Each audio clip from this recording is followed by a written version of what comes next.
Hello friends, आजच्या video session मध्ये आपण पाहणार आहोत इयत्ता 7वी मराठी पाठ 19वा दोंडा या पाठाचा किंवा या प्रकरणाचा आज आपण या ठिकाणी संपूर्ण स्वाध्याय पाहणार आहोत। चला तर मित्रांनो, आजच्या व्हिडिओ सेशनला सुरुवात करूया।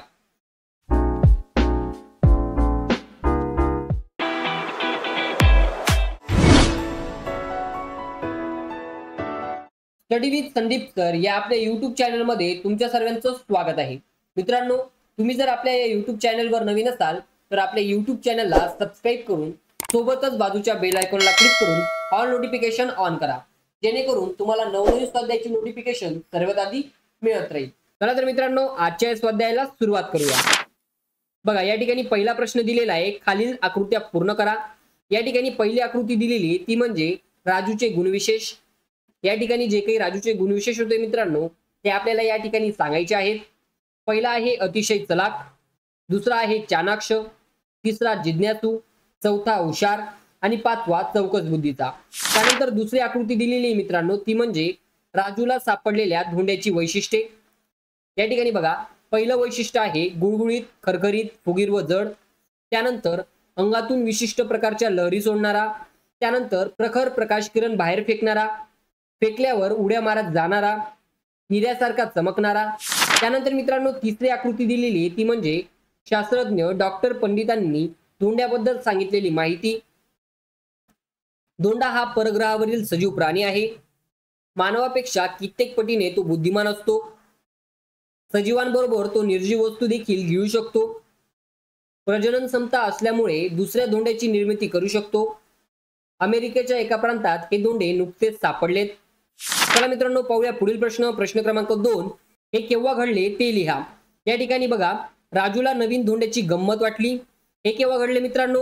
ज्यावेळेस गुळगुळीत नवीन धोंडा राजूने पूर्वीपेक्षा कमी जोर लावून जेव्हा फेकला, तेव्हा तो चेंडू सारख्या उड्या मारत गेला। हे जेव्हा घडले तेव्हा राजूला नवीन धोंड्याची गंमत वाटली। त्यानंतर मित्रांनो, प्रखर प्रकाशातही राजूचे आईबाबा झोपले होते। हे केव्हा घडले? मध्यरात्र झाली होती। राजूने जिथे तो धोंडा ठेवला होता तो ड्रॉवर उघडला। ड्रॉवर उघडताच ती खोली प्रकाशाने झळकून गेली। धोंडा एखाद्या हिऱ्यासारखा चमकत होता। त्यापासून विशिष्ट प्रकारच्या लहरी निघत होत्या। त्यावेळी त्या प्रकाशातही राजूचे आईबाबा झोपले होते। त्यानंतर मित्रांनो, राजूच्या मेंदूवर झोपेचा अंमल चढू लागला। हे केव्हा घडले मित्रांनो? ज्यावेळेस धोंड्यापासून एका लहान धोंड्याची निर्मिती झाली। हे राजूने पाहिले। दोन प्रकाशमय धोंडे त्याला स्पष्ट दिसत होते। नंतर हळूहळू धोंड्याचा प्रकाश लुप्त होऊ लागला। असे घडले तेव्हा राजूच्या मेंदूवर झोपेचा अंमल चढू लागला। चला मित्रांनो, पाहूया पुढील प्रश्न। प्रश्न क्रमांक 3, चकाकणारा दगड सापडल्यानंतर राजूची झालेली मनस्थिती याबाबतचे वर्णन तुमच्या शब्दात लिहा। या ठिकाणी याचं उत्तर येणार आहे मित्रांनो, ते म्हणजे राजूला चकाकणारा दगड सापडल्यानंतर त्याचं कुतूहल जागृत झालं होतं। मध्यरात्री तो गडबडून उठला। प्रखर प्रकाशातही आईबाबा झोपलेले पाहून तो गांगरला होता। प्रकाशमय धोंड्याची हालचाल पाहून तो शहारला होता। त्या धोंड्यापासून दुसऱ्या धोंड्याची निर्मिती झालेली पाहून तो घाबरला होता। लहान धोंड्याची हालचाल पाहून राजूला भीती मिश्रित गंमत वाटली। सकाळी हे दोन धोंडे पाहून त्याचं हृदय धडधडलं। अशी राजूची मनस्थिती झाली होती। चला मित्रांनो, पाहूया पुढील प्रश्न। प्रश्न क्रमांक 4, राजूला दगड सापडल्यापासून त्याला शास्त्रज्ञ भेटेपर्यंत घडलेल्या गोष्टी क्रमाने लिहा। या ठिकाणी बघा मित्रांनो, याचं उत्तर येणार आहे ते म्हणजे पहिले तर येणार आहे राजूला रस्त्यात विचित्र धोंडा सापडला। दुसरं, राजूने धोंडा घरी आणून टेबलाच्या ड्रॉवर मध्ये ठेवला। तिसरं, रात्री दोन्ही धोंडे चमकत होते। चौथं, राजू शाळेत गेला, त्याने डॉक्टर घोटे यांचे व्याख्यान ऐकले। पाचवं, राजूला बाबांचा व पाटील सरांचा पाठिंबा मिळाला। आणि सहावं व शेवटचं म्हणजे राजूने धोंडे शास्त्रज्ञ डॉक्टर अनिल घोटे यांना दिले। पहा मित्रांनो, राजूला दगड सापडल्यापासून त्याला शास्त्रज्ञ भेटेपर्यंत घडलेल्या गोष्टी या ठिकाणी आपण क्रमाने लिहिल्या आहेत। चला मित्रांनो, पाहूया पुढील प्रश्न। प्रश्न क्रमांक 5, चौकसपणा व जिज्ञासू वृत्ती हे गुण तुम्हाला महत्त्वाचे वाटतात का? का तर ते सांगा। या ठिकाणी याचं उत्तर येणार आहे मित्रांनो, ते म्हणजे चौकसपणा व जिज्ञासू वृत्ती हे गुण तुम्हाला महत्त्वाचे वाटतात, कारण हेच गुण वैज्ञानिक शोधांची जननी आहे। चला मित्रांनो, पाहूया खेळूया शब्दांशी। या ठिकाणी पहिला प्रश्न दिलेला आहे, कंसातील शब्द योग्य ठिकाणी वापरून रिकामा जागा पूर्ण करा। या ठिकाणी बघा मित्रांनो, करडा, विचार शृंखला, अस्वस्थता, घालमेल हे शब्द दिलेले आहेत। हे योग्य त्या ठिकाणी आपल्याला टाकायचे आहेत मित्रांनो।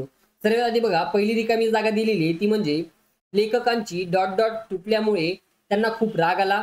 या ठिकाणी याचं उत्तर येणार आहे मित्रांनो, ते म्हणजे लेखकांची विचार शृंखला तुटल्यामुळे त्यांना खूप राग आला. त्यानंतर शिक्षकांचा डॉट डॉट कटाक्ष बघून विद्यार्थी एकदम शांत बसले. या ठिकाणी याचं उत्तर येणार आहे मित्रांनो, ते म्हणजे शिक्षकांचा करडा कटाक्ष बघून विद्यार्थी एकदम शांत बसले. त्यानंतर मित्रांनो, वार्षिक परीक्षेचा निकाल जाहीर होताना संजयच्या मनात प्रचंड डॉट डॉट होत होती. या ठिकाणी याचं उत्तर येणार आहे मित्रांनो, ते म्हणजे वार्षिक परीक्षेचा निकाल जाहीर होताना संजयच्या मनात प्रचंड घालमेल होत होती. त्यानंतर मित्रांनो, शेवटचा प्रश्न, रामरावांची डॉट डॉट बघून त्यांना ताबडतोब दवाखान्यात भरती केले गेले. या ठिकाणी याचं उत्तर येणार आहे मित्रांनो, ते म्हणजे रामरावांची अस्वस्थता बघून त्यांना ताबडतोब दवाखान्यात भरती केले गेले. पहा मित्रांनो, या ठिकाणी जो काही आपला आजचा प्रकरणाचा स्वाध्याय होता धोंडा, या प्रकरणाचा स्वाध्याय आपण या ठिकाणी कंप्लीट केलेला आहे. तुम्हाला आपला व्हिडिओ कसा वाटला एकदा कमेंट करून सांगायचंय आणि व्हिडिओ आवडल्यास लाईक शेअर सबस्क्राईब करायला विसरू नका. Thanks for watching this video friends.